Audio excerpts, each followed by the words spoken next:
This is Mises Weekends with your host, Jeff Deist. Hey, ladies and gentlemen, welcome back once again to Mises Weekends. We're joined by an old friend of mine, a writer with whom many of you are already familiar, the great James Bovard. So, Jim, how you doing today? Hey, doing good, Jeff. Thanks so much for having me back on your program. Well, I wanted to talk to you for a few reasons. One is kind of a follow-up to a show we did last week with Ryan McMakin where we discussed police abuse and the FBI.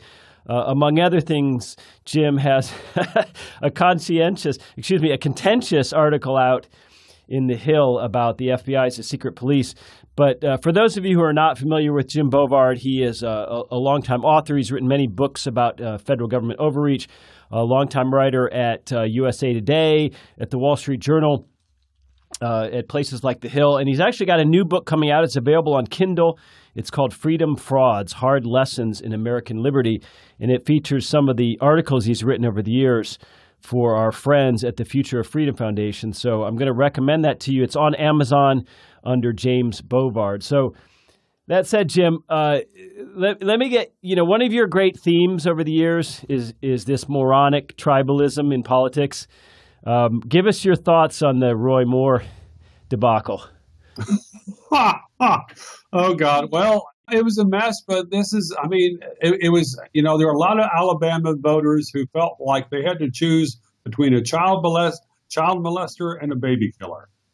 And it's a default of the entire political system when it comes down to a choice like that. And they're supposed to sprinkle their holy water in one of the candidates' heads when many, if not most, of the voters were mortified by both candidates. Same as what happened last year with the presidential election. But we see this recurring. It never seems to end, this whataboutism, where people accept something from their guy or gal, which the same conduct they denounce when it's the other side's guy or gal. How do we ever get past this? Is there ever a political end to this? I'm supposed to say something optimistic here, right? Yeah. Well, it's probably not going to have a happy ending. And the point that I've made, similar points to what y'all have made for a long time, is that the second best solution is to minimize the power of winning politicians, because it's almost impossible for voters to put a leash on them. It's almost impossible to know what exactly they're doing or exactly who's giving them favors, be it money or promises or sex or whatever. We find out years later and we're shocked. It's like, no, this has been the history of government, and it's become far more so once the government's become far more interventionist, once there's a federal law and policy for almost everything under the sun. Yeah, it is interesting, isn't it, how neither side seems to understand the folly of granting all this power to an organization that might not be controlled by them. One of the great things about your career is, as libertarians, we're conceptually opposed to the state, but a lot of times we're not all that interested in the details. But the rest of the world is very interested in the details. And one thing you've always done is you've gone in and in a journalistic fashion, expose some of the rottenness of organizations like the FBI most recently, but the FDA, all kinds of boondoggles. Do you think, as liberty-minded people, we do a bad job of showing the details sometimes? Here again, I'm trying to sound positive today. I mean, it's almost Christmas. I think you're right. I think that many libertarians simply don't care about the details. Once they read Ayn Rand or read some other theoretician, they think they have all the answers, and then they think that they should simply tell other people the theory. And then if people are smart or honest, they will say, yes, that's the truth. I mean, it's a little bit similar to what Marxists did in the late 1800s, where they had Marxist theory, so they didn't need to understand how the economy worked. But my experience is it's far easier to persuade people of the value of freedom and the danger of government if it's possible to quote chapter and verse of the horror stories of what government has done. And part of it is I've always had kind of a twisted sense of humor, and going after some of these programs and studies, and it's fun to dig in and try to find that single detail that will make people's eyes open up, if not make their head snap back. It's like, to try to get the holy Shazam response to a federal horror story. But it's also giving you a bigger platform, right? As opposed to writing some theoretical libertarian article about the state, when you write a nitty-gritty article about, let's say, the drug war, somebody like the Wall Street Journal is far more interested in that than they are something about, let's say, Austrian economics. Sure, that's true. I mean, it's a bit of an unfortunate example. The Wall Street Journal has been supportive of the drug war probably since I don't know when. There was a really good editor they had in the 1980s, Tim Ferguson, who pushed back against that, but he didn't last that long or long enough. But no, there have been other places that have been open for the issues on the drug war, but I've found it's a lot easier to persuade people if you have specific examples. And maybe that's partly because the area that I live in is full of government workers and people who are very pro-government. But every now and then there's someone who I talk to, and it's possible to watch their eyes and almost sense that the wheels are starting to turn, and they're starting to say, oh, well, that's not good. And then to try to build from that to help them make the induction, to make them recognize the government does a lot of bad things across the board. Well, this article you wrote earlier this week in The Hill, it's called Yes, the FBI is America's Secret Police. We'll link to it. Tell us, what was the genesis of this piece? Did The Hill solicit it, or how did it come to be? There was an article. There was been a lot of controversy on the FBI lately because of questions about their role in the 2016 presidential election and questions about their investigation of the Trump campaign. And there was a Fox News commentator said last Friday that the FBI become America's secret police. Well, there was a liberal group called PolitiFact, which gave a pants on fire label for that criticism of the FBI secret police. I saw that and I said, ooh, this is a nice setup, because there were, not only did the liberal group say, it's not true, but it went through and basically said, well, you have to recognize that the FBI has democratic accountability. It has to obey the law. There's checks and balances. They're very careful. And those were basically a series of setups for me to do chapter and verse of evidence to the contrary. Mm-hmm.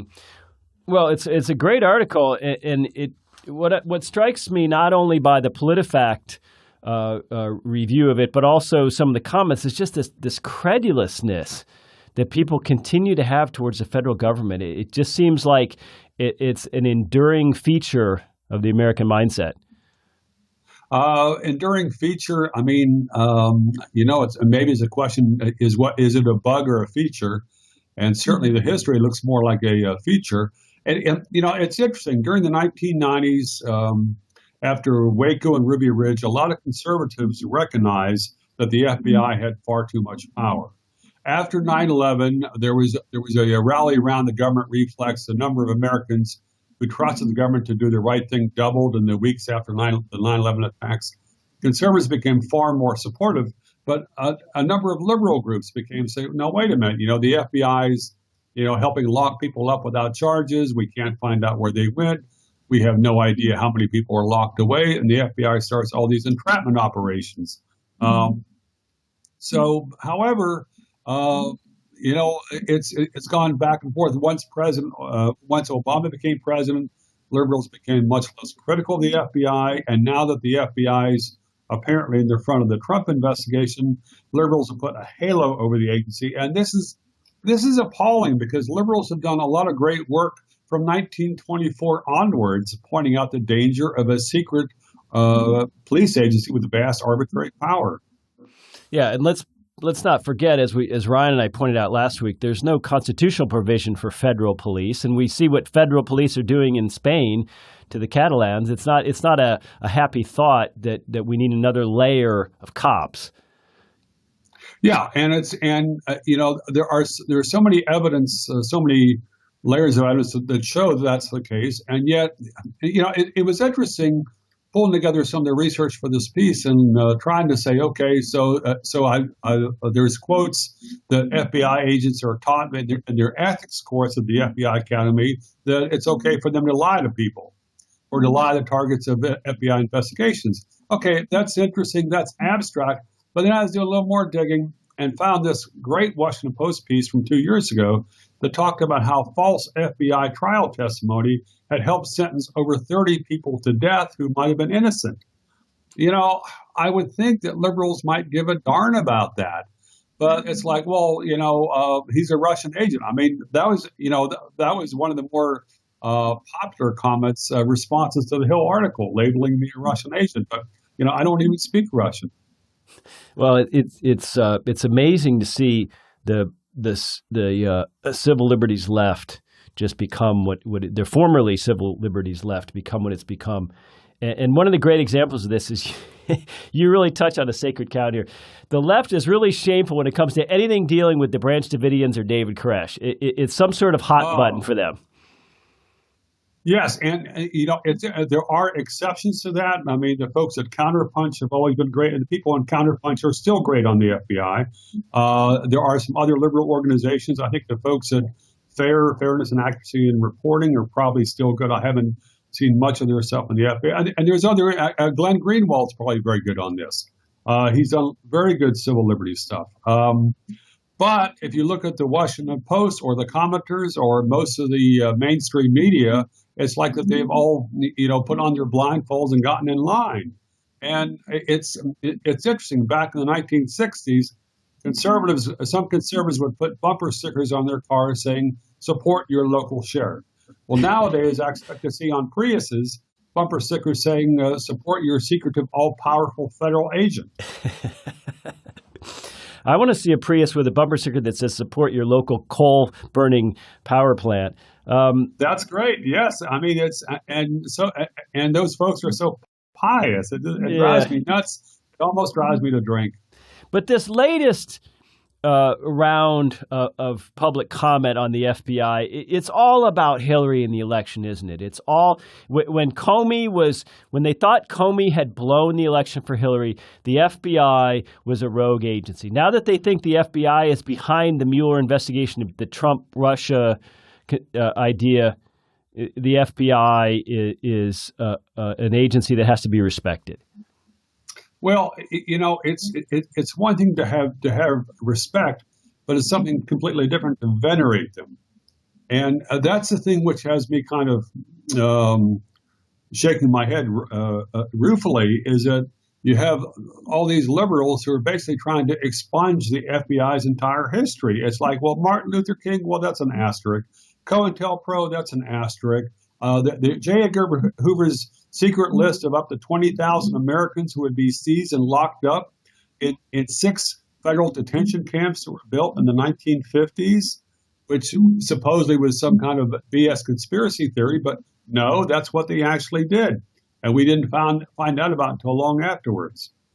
Well, imagine J. Edgar Hoover with today's spying technology. Oh, yeah.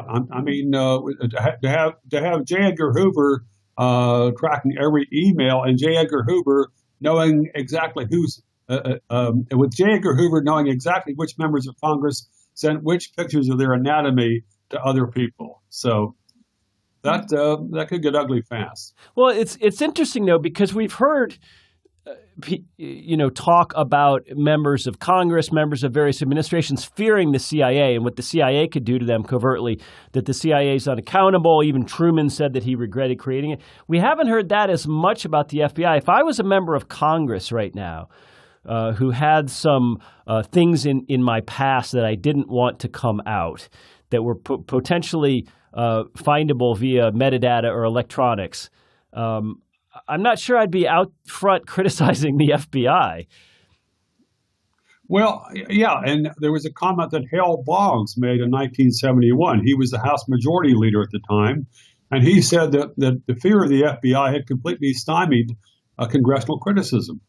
And it was great he made that comment, and his pushback helped spur on probably the Church Committee, which did a great report in 1976. But nowadays, there's a handful of congressmen who speak out, but it's hard to find congressmen with both intelligence and courage, as you might recall from your time as Ron Paul's chief of staff. So, well, you've been around D.C. You've been writing for a long time. give us your take. Do you really think that things are different today? Do you think that the atmosphere is more poisoned, more divisive than it's ever been? Or do you think that we just know about it because of social media and comment sections on articles like yours? I think it is harsher now. I think it is more divisive. I don't know if it's more divisive than it's ever been. I mean, I was in school when Watergate went down, so I wasn't really, I can't do an honest comparison. It's more fierce than any time which I can recall, and it's interesting the number of folks. There was a woman I was kind of friendly with. She was in some hiking groups I'm with, and she was very upset that I wasn't calling Trump a fascist, whatever, fill in the blank. And so the level of personal attacks that I've seen and experienced from folks who knew me is like, I don't. It's puzzling, but again, this is modern life. This is modern life, and so so people are going to hate you for not attesting the latest catechism on politics and the president and everything else. It's just like, okay, fine, I'll have another beer.